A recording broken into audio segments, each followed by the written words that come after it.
പ്രളയവും കോവിഡ് എത്ര നാളുണ്ടായിരുന്നു? അല്ലല്ല ഞാൻ പറയണേ, അല്ലല്ല ഇവര് ചോദിച്ചതിന് ഞാൻ മറുപടി പറയട്ടെ. പ്രളയവും കോവിഡും എത്ര നാളുണ്ടായിരുന്നു? 1 മാസം പ്രളയം, വേണമെങ്കിൽ ഒരു 4 മാസം കോവിഡ്. കാര്യങ്ങളൊക്കെ വളരെ സിമ്പിളാണ്. 2 വർഷം കേരളത്തെ തകർത്ത പ്രളയക്കെടുതി വെറും 1 മാസം. 3 വർഷം ജനജീവിതത്തെ ശ്വാസം മുട്ടിച്ച കോവിഡ് വെറും 4 മാസം. അല്ല, അതിലിപ്പോൾ എന്താണ് തെറ്റ്? പ്രളയം എന്നത് കനത്തിൽ മഴ പെയ്ത കുറച്ച് ദിവസങ്ങൾ മാത്രമല്ലേ? മഴ നിന്നു, വെള്ളം ഇറങ്ങി, പ്രളയം തീർന്നു. മണ്ണിനടിയിൽപ്പെട്ടവരെ കണ്ടെത്താൻ ദിവസങ്ങൾ എടുത്തതോ, കണ്ടെത്തിയ മൃതദേഹങ്ങൾ തിരിച്ചറിയാൻ കുടുംബങ്ങൾ കാത്തിരുന്നതോ, കയ്യും കാലും ശരീരഭാഗങ്ങളുമായി ചിതറിക്കിടന്നവരെ തേടി നടന്നതോ, അതൊന്നും സത്യത്തിൽ പ്രളയത്തിന്റെ ഭാഗമേ അല്ല. വീടും റോഡും തോടും കൃഷിയിടവും ഉണ്ടായിരുന്ന സ്ഥലത്ത് മണ്ണും മലയും ചെളിയും മാത്രം ബാക്കിയായോ? അതൊക്കെ വെള്ളം ഇറങ്ങിയതിന് ശേഷമുള്ള ചെറിയ ചെറിയ പ്രശ്നങ്ങളല്ലേ? ക്യാമ്പുകളിൽ കഴിഞ്ഞവർക്ക് മാസങ്ങളോളം വീട്ടിലേക്ക് മടങ്ങാനായില്ലേ? പുതിയ വീട് കിട്ടിയില്ലേ? ജീവിതം ഇന്നും പൂർവ്വസ്ഥിതിയിലായില്ലേ? അതൊന്നും കണക്കിൽ വരില്ല. വെള്ളം ഇറങ്ങിയാൽ പ്രളയം അവിടെ തീർന്നു. വളരെ സിമ്പിൾ. കോവിഡ് അതുപോലെ തന്നെ. വാതിലടച്ച് വീട്ടിലിരുന്ന 4 മാസം മാത്രമാണ് കോവിഡ്. പിന്നീട് 2 വർഷം നമ്മൾ മാസ്ക് ധരിച്ചത് ഫാഷന് വേണ്ടിയായിരുന്നില്ലേ? സ്കൂളുകളും കോളേജുകളും തുറക്കാതിരുന്നത് കുട്ടികൾക്ക് അവധി ആഘോഷിക്കാനായിരുന്നില്ലേ? ഓൺലൈൻ ക്ലാസ്സിൽ കുട്ടികൾ ഒതുങ്ങിയതും അധ്യാപകർ ഓരോ വിദ്യാർത്ഥിയെയും കൈപിടിച്ചു വരുത്താൻ വേണ്ടി കഷ്ടപ്പെട്ടത് അതൊക്കെ വെറും ടൈം പാസ്. ജോലി നഷ്ടപ്പെട്ടവർ, പ്രിയപ്പെട്ടവരെ നഷ്ടപ്പെട്ടവർ, ഭയത്തിലും ഒറ്റപ്പെടലിലും കഴിഞ്ഞവർ. 4 മാസം കഴിഞ്ഞപ്പോൾ എല്ലാവരും സാധാരണ ജീവിതത്തിലേക്ക് തിരിച്ചു വന്നല്ലോ.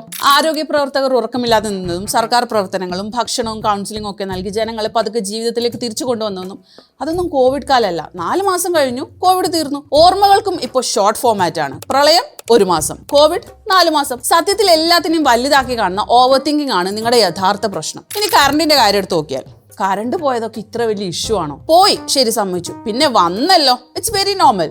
മുഖ്യമന്ത്രി പ്രസംഗിക്കുമ്പോൾ കറണ്ട് പോയി, അതുകൊണ്ട് ഇപ്പൊ എന്താണ്? നാട്ടുകാരുടെ വീട്ടിൽ പോകുന്ന അതേ കറണ്ട് തന്നെയല്ലേ മുഖ്യമന്ത്രിക്കും പോയത്? സമത്വ ഭരണം. വീരോചിതമായ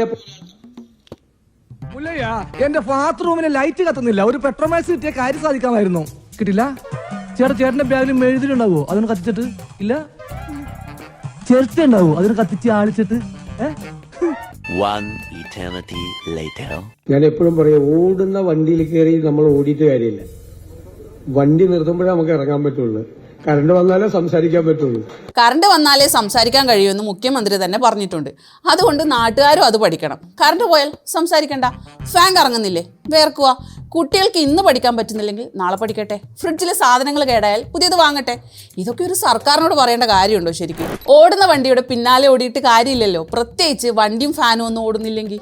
സർക്കാരിന്റെ പ്രവർത്തനങ്ങൾ ന്യായീകരിച്ച് വിശകലനം ചെയ്യാൻ കോൺഗ്രസ് നേതാവ് ചാനലിലെത്തി. പക്ഷേ actions are better than words എന്നാണല്ലോ. കറണ്ട് പറഞ്ഞു, നിങ്ങൾ പറയണ്ട, സർക്കാർ എങ്ങനെയാണ് പ്രവർത്തിക്കുന്നതെന്ന് ഞാൻ ഡെമോ കാണിച്ചു കൊടുക്കാന്ന്. Black out. 31-ാം തീയതി വരെ സമയമുണ്ടല്ലോ.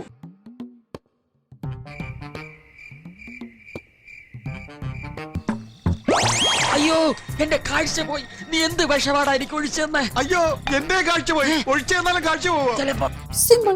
അപ്പൊ ചിലരുടെ കരച്ചില് ദിവസം 5-6 തവണ കറണ്ട് പോകുന്നുണ്ടല്ലോ എന്ന്. 5 തവണ പോയാൽ എന്താണ്? 5 തവണയും തിരിച്ചു വരുന്നുണ്ടല്ലോ. തിരിച്ചു വന്നത് മാത്രം ആരും പറയില്ല. നെഗറ്റീവ് മാത്രം നോക്കുന്ന ചില ജന്മങ്ങൾ. പിന്നെ ഇത് സാധാരണ പവർ കട്ടല്ല, ഇന്ദിര കട്ടാണ്. കുടുംബങ്ങളെ ഒന്നിപ്പിക്കുന്ന പദ്ധതി. TV ഓഫ്, ഫോൺ ഓണല്ല, ടാബ് ഓണല്ല, ചാർജ് തീർന്നു, ഫാനും നിന്നു. ഇനി വീട്ടിലുള്ളവർക്ക് പരസ്പരം നോക്കിയിരുന്ന് സംസാരിക്കാമല്ലോ. അപ്പോൾ ഫാമിലി ടൈം. ഇതിലും വലിയ കുടുംബക്ഷേമ പദ്ധതി വേറെ വേണോ? സത്യത്തിൽ ഇവിടെ പ്രശ്നങ്ങളൊന്നുമില്ല. എന്താണ് പ്രശ്നം എന്ന് ചോദിച്ചാൽ എല്ലാം വളരെ സിമ്പിളാണ്. പ്രശ്നമുണ്ടെന്ന് നിങ്ങൾക്ക് തോന്നുന്നതാണ് പ്രശ്നം.